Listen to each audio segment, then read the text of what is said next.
সাবেক প্রধানমন্ত্রী শেখ হাসিনার বোনের মেয়ে টিউলিপ রেজওয়ানা সিদ্দিকের ব্যাংক হিসাব তলব করেছে বাংলাদেশ ফাইন্যান্সিয়াল ইন্টেলিজেন্স ইউনিট। একই সঙ্গে শেখ হাসিনা, শেখ রেহানা, রাদওয়ান মুজিব সিদ্দিক, সজীব ওয়াজেদ জয়, সাইমা ওয়াজেদ হোসেন পুতুল এবং আজমিনা সিদ্দিকের ব্যাংক হিসাবের সব লেনদেনের তথ্য চেয়েছে সংস্থাটি। মঙ্গলবার ব্যাংক আর্থিক প্রতিষ্ঠানগুলোর কাছে আনুষ্ঠানিকভাবে চিঠি দিয়ে এসব তথ্য চাওয়া হয়েছে। যুক্তরাজ্যের সিনিয়র ট্রেজারি মন্ত্রী টিউলিপ সিদ্দিকের বিরুদ্ধে দুর্নীতির অভিযোগ ওঠার পর তদন্ত শুরু হয়েছে। বাংলাদেশের ক্ষমতাচ্যুত সরকারের সদস্যের সঙ্গে যুক্ত এমন একাধিক ব্যক্তির সম্পত্তিতে বসবাস বা ভোগ দখল করার অভিযোগ উঠেছে তার বিরুদ্ধে।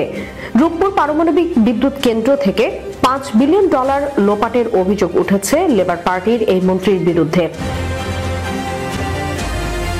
বিএফআইইউ এর চিঠিতে বলা হয়েছে, লেনদেন তলব করার এই নির্দেশের ক্ষেত্রে মানি লন্ডারিং প্রতিরোধ বিধিমালা সংশ্লিষ্ট ধারা প্রযোজ্য হবে।